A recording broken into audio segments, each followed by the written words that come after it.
especially everything gets recorded nowadays, so it's really hard to make sure you're not giving people things they've already heard.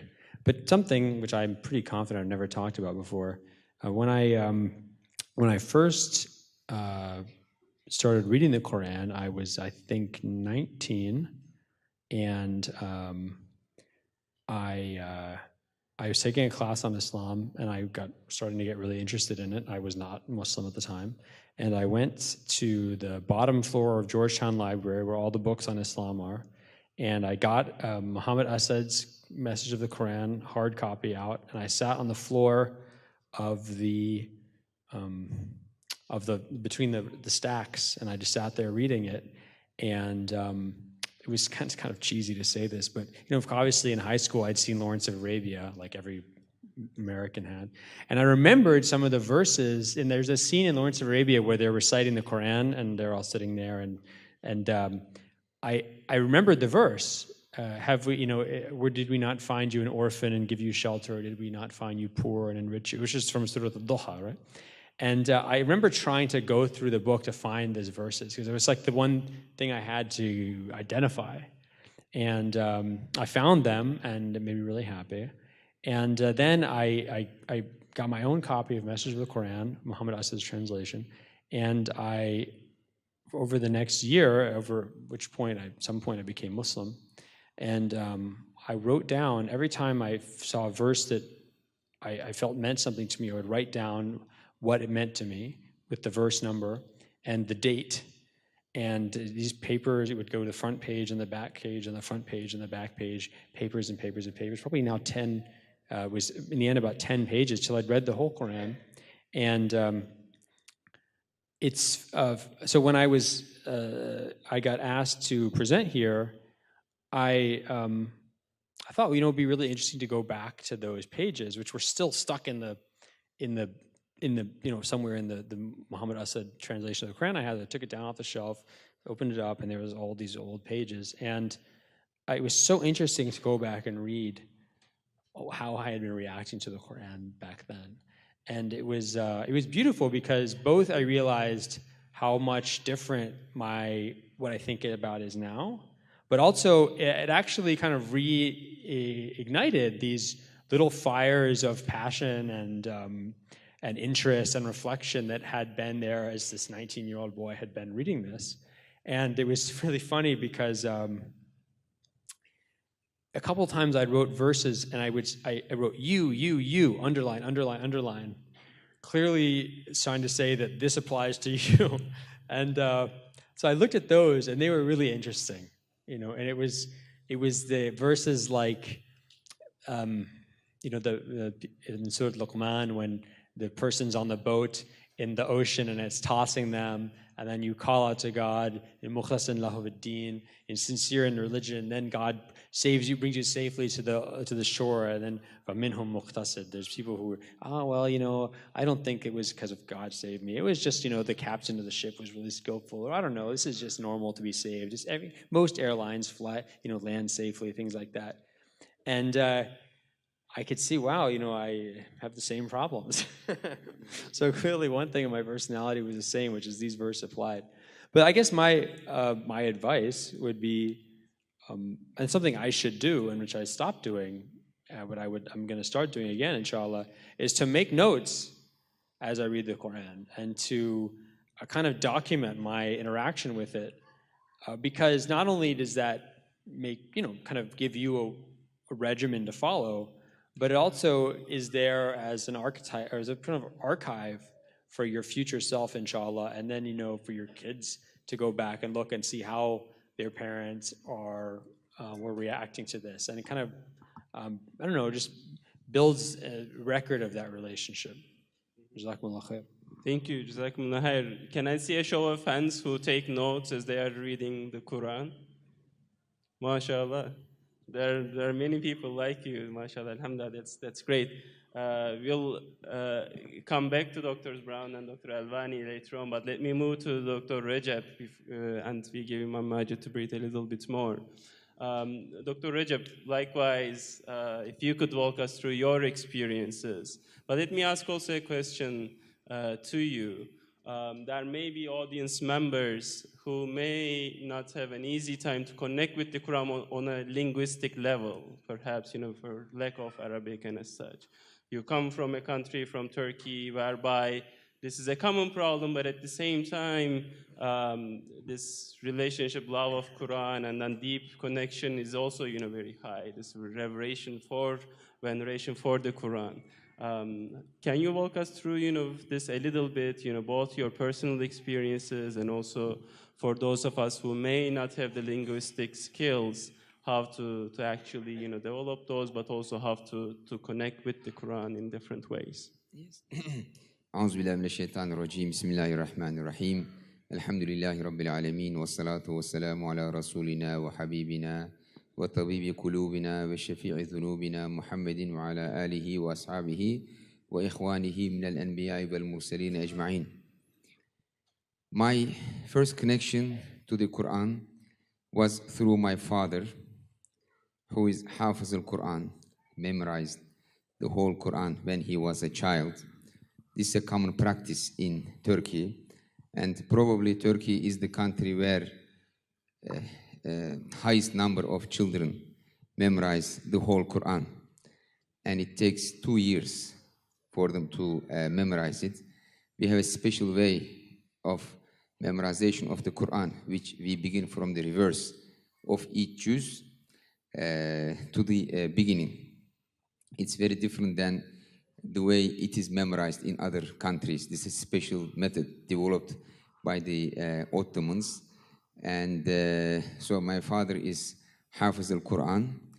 And so he's the one who taught me how to read the Quran and recite.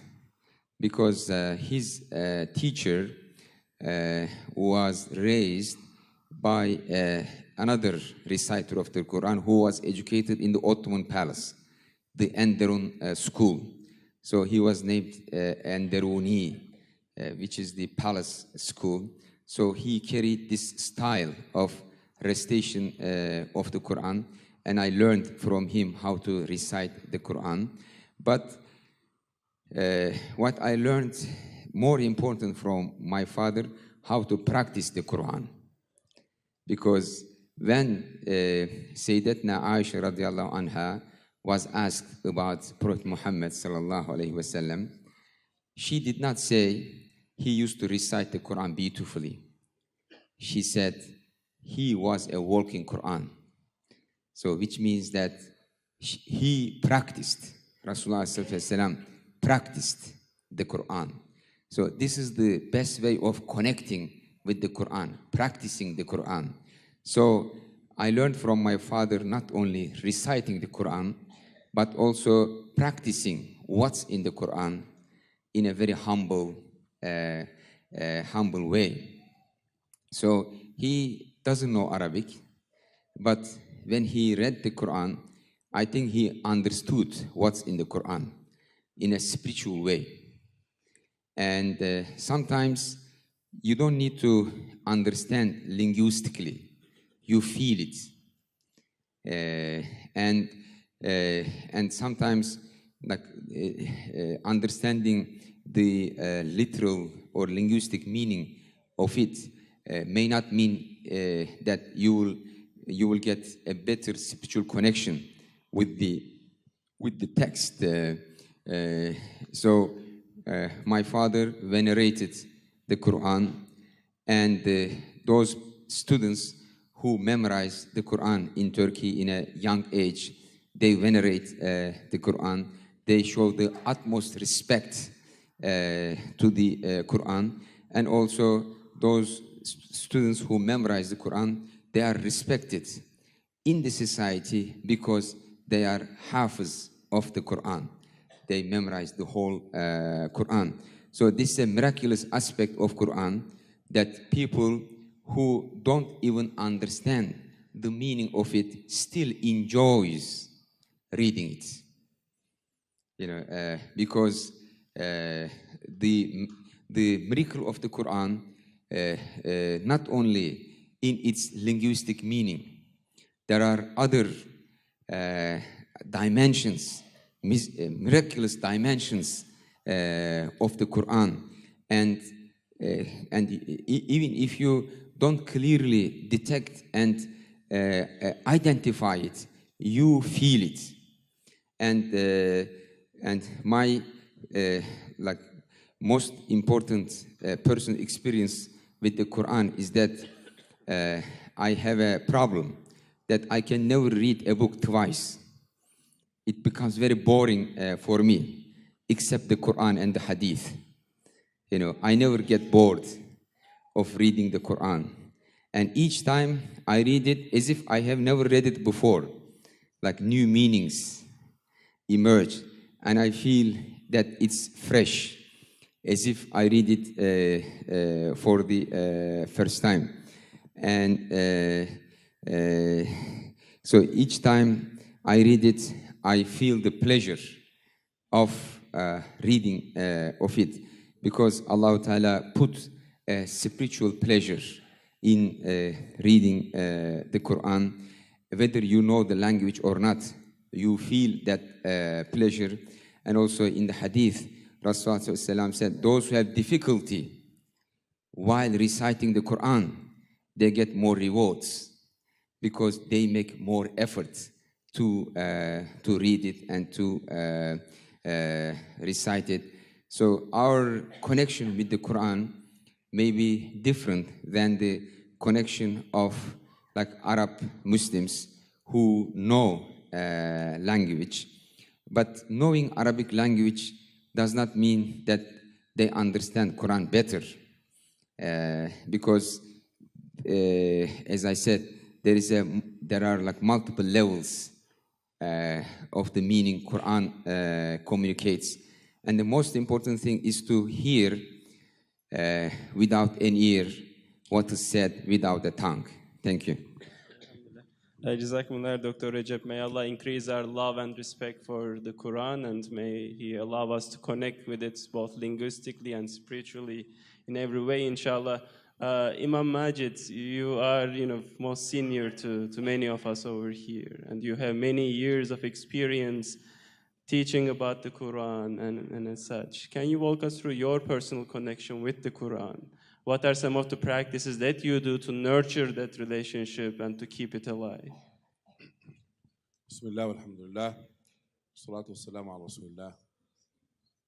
First, it gives me a great pleasure to be with my brothers and my sister here in this panel. And I'm very happy that the prose of the Quran is back to Reston. I canceled my class tonight, telling the community that they have to come to prose of the Quran, because I do enjoy this conference. I just want to say that. And the company of great people, alhamdulillah, this conference. Going back to the Quran, I don't think any one of us should belittle the benefit of having the Quran being recited in our home, even for small children to listen to it. I grew up, and my grandfather, rahimahullah, recited Surah Yasin every morning, Fajr time, in his wurid. He did that since he was 16 years old. The man died in the age of 96. Not a single time he did not do that. Every morning he has a wurid. He will recite part of it, Surah Yasin, until the sun is up. Matter of fact, when he passed away, a man asked him not to put the body down until he jumped into the grave, and he recited the whole word and Surah Yasin, and then said he can put the man down. Therefore, growing up around him as a young child, I became in love with Surah Yasin. Now I have a halaqah and ask my brother to recite it every Thursday together with me. And then my father, rahimahullah, as some of you know, was a scholar in Sudan. He has some favorite surahs. When he recites them, he cannot stop crying. Then I get to ask him, I said, why? Why did the end of Surah Al-Furqan get you? Why the beginning of Surah Al-Baqarah get you? Why the beginning of Surah Luqman get you? Why the beginning of Surah Al-Mu'minun get you? Why you cry on those surahs? And my father, rahimahullah, would respond once, if you read those surahs, you question yourself all the time. Because they have a descriptions of who are the muhsineen, who are al-mu'mineen, who are al-muttaqeen, and who is the ibadur rahman. It created a list of checking yourself against this list. And I'm speaking to you, I have just goosebumps now, just this minute. Because that was a challenge for myself. And every time those who are from Adam Center, you know I like those, especially in the Surah Al-Furqan, because it really puts you in your place. It talks about humility, because sometimes we tend to be arrogant. It talks about the realizing that the forgiveness of Allah, no matter how far and wrong you can go, can turn back to Him, and He will open His door to you. That developed that relationship with me on the Quran. Then when I came to, and I just want to say one thing, the man who teaches me Quran, also Shaykh Sulaiman, rahimahullah, this man, he memorized the Quran more than one riwayah, and he walking in the street, he review his Quran all the time, and you know the Sudanese wear turban. But he would take his turban and he cover his mouth, he wore a niqab, like, so that people don't see him reciting the Quran and was walking. يتلثم بالإمامة يعني, with his turban, he put his on his mouth. When he go to the bathroom, we would take a stone and he put it under his tongue, so he doesn't recite Quran there. One time they put him on the, you know, they give you this anesthesia, because I think he broke his leg or his hand. And sometimes when they give you anesthesia, some doctor here, you start talking, you know, saying things. This man, he anesthesia and he recited Quran, you know, just in his system, in his blood. And therefore, when you see those kind of people, you see that, am I in the presence of awliya or something? What's happening? You know, those people, the Quran becoming their blood. And that made me, you know, do some reflection and contemplation of the Quran. When I came to United States, I chose to teach Quran at Howard University for a student for 5 years. And it took 5 years to finish Surah Al-Baqarah only. And I learned a lot from that experience. And now, alhamdulillah, every Saturday, we have 5 of us. We take a concept in the Quran and we divide them amongst ourselves to do homework, and we come back and to say, what did you learn from this concept? Somebody do the language, somebody do the chronological order, somebody look at the order of the Quran, and look to the concept of the Quran. I would like this to say in the conclusion, because I know we're approaching Maghrib too. Don't create a wall between you and the Quran. The Quran, it meant for transformation of human life. And it touched my heart when I came to the United States, how many people who read the Quran in English, they don't know Arabic, they taught me so many things. Those people have touched my heart. I remember that one brother one time walked to my office when I was working in DC, and he said to me, you know why I become Muslim? I said, I don't know. He said one verse. But the Quran said, أَيْنَ تَذْهَبُونَ? Wallahi, that's how you become Muslim. He said, he opened that. Said, where are you going? He said, I'm not going anywhere. I'm staying here. I'm going to read this Quran. We have a lady that took a Quran from a shop from me and another brother. And then she asked us for it. We gave it to her. And we didn't talk anything with Islam.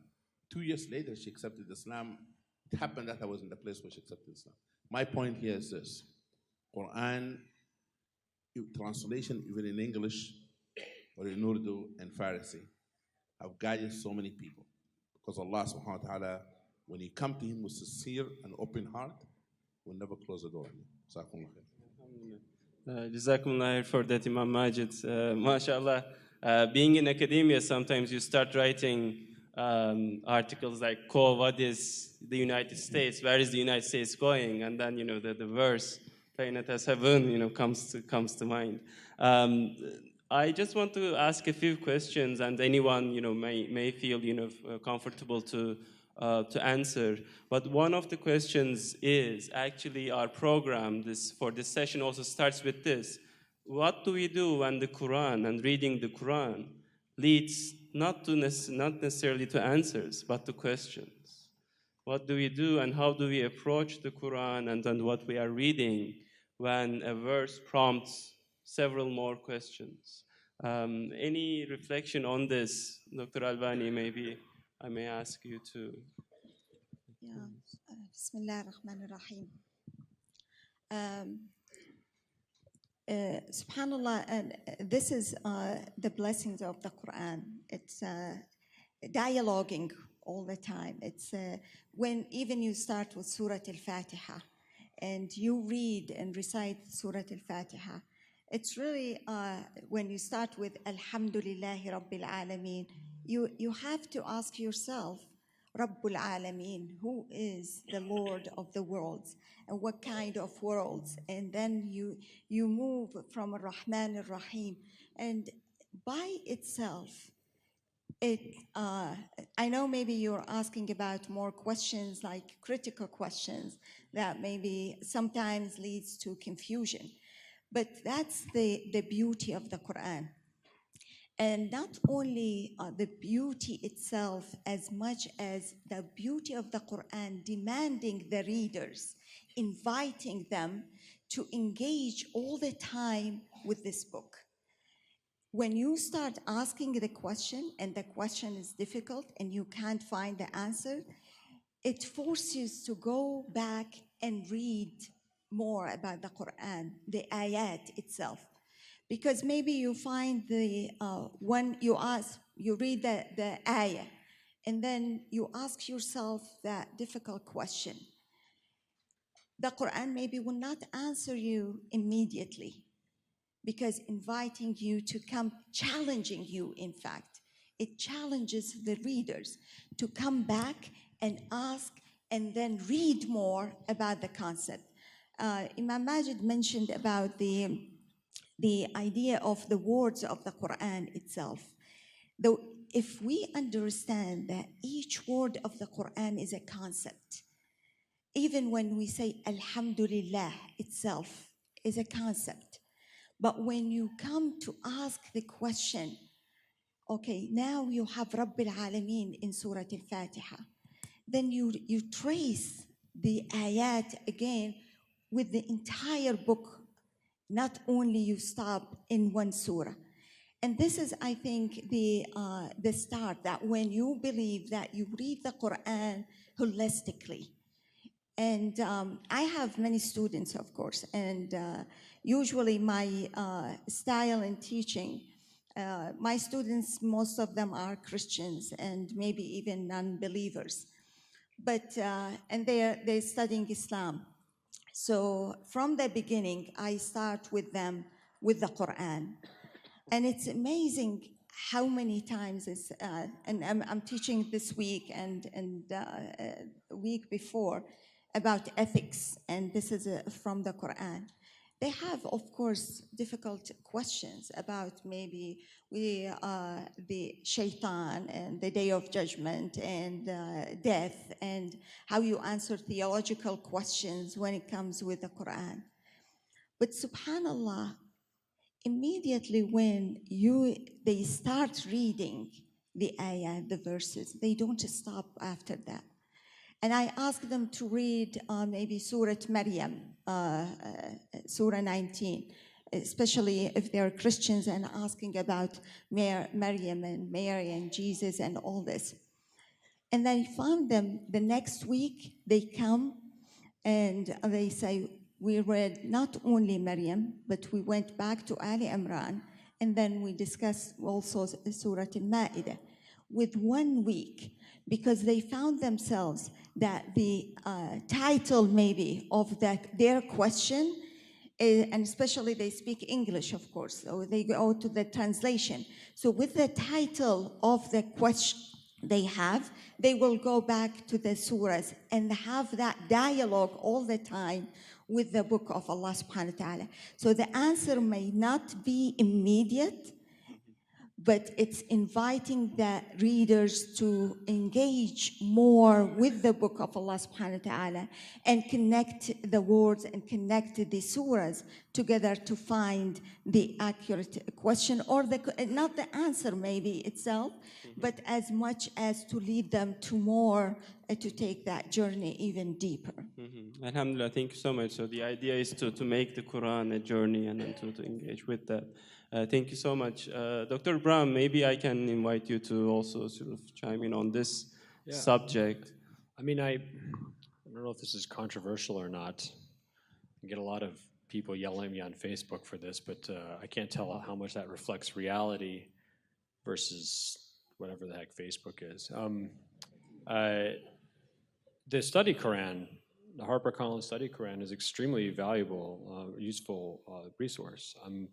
Anytime somebody tries to write a book that kind of digests this tradition of tafsir about the Quran, I mean, there are going to be things in there, there are going to be mistakes, there are going to be problematic understandings, of course, but I mean, when you take the scope of the study Quran as a whole, I mean, it's extremely useful. It kind of unlocks a world of resources to people who don't know Arabic, or who know Arabic but don't want to go and look at all these books. It's very convenient and very useful.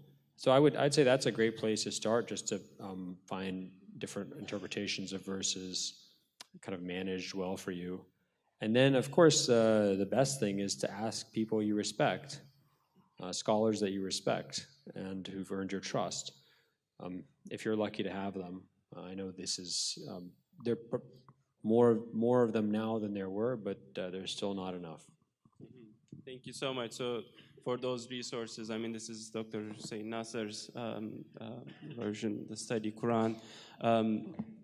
With this, I mean, Imam Majid and Dr. Raja, both of you have talked about how your own families have been impactful on your relationship with the Quran.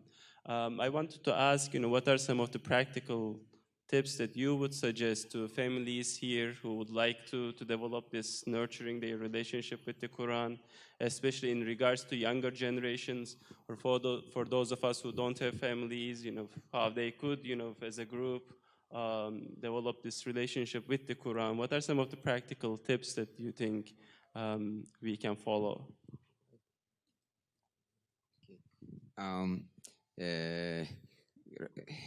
A house without recitation of the Quran is a poor house, is a dark house. So we need to enrich our families and households with the recitation of the Quran, and also enlighten our houses with the study of the Quran, with the recitation of the Quran. And parents should set a good example for their children, like how to establish a relationship with the Quran and how to show respect to the Quran. So the first religious education begins in the family.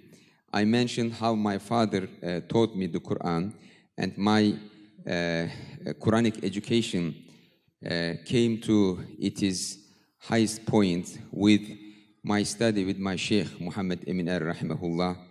So after studying all the disciplines in the traditional curriculum, which includes like linguistics, grammar, logic, usul al-fiqh, kalam, etc., etc.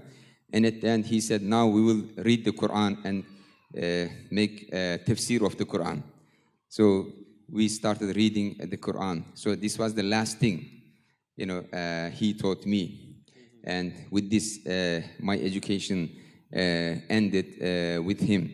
So it's very important that the families give the initial education and then transfer their children to those who are qualified to teach the Quran. Of course, there is a methodology in reading and understanding the Quran, which is the usul al-fiqh. So don't try to find answers for all your questions in the Quran, because there is hadith and there are other disciplines developed around it. We are not like Christians, who search for everything in the Bible. So all the disciplines we have in Islamic civilization, they are all interpretations of the Quran, tafsir of the Quran, fiqh, kalam, tasawwuf, all of them may be seen as the tafsir of the Quran. In particular, the hadith. I would like to share an anecdote from my life, which was very important, and end my talk with that. I was searching a topic for my PhD thesis, and I was considering to write my thesis on hadith. But I was worried that maybe there is something wrong in the transmission of hadith, and then my research will detect it, and then I will harm the hadith literature. So I struggled with this idea maybe for 6 months or so. But then one day I read this verse, Inna nahnu nazzalna dhikra wa inna lahu lahafizun. We revealed the zikr and then we will protect it. Then I said, hadith is the tafsir of the Quran. So without tafsir, Quran is not going to protect it. So I concluded from this verse that Allah will protect hadith as well, because it is the tafsir of the Quran, it complements it.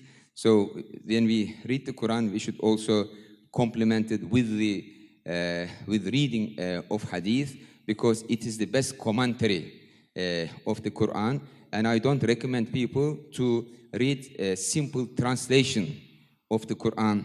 You must read it always with the tafsir in order to protect yourself from misunderstanding and making wrong conclusions from the Quran. Thank you. Thank you, Dr. Rajab. So a holistic approach to the Quran is important. We have about a minute or so left, Imam Majid. I know it's not enough time, but if you could share some insights with us. I think that one of the most important aspects of approaching the Quran, come to Quran with pure heart. Come to the Quran with pure heart, with no any assumptions.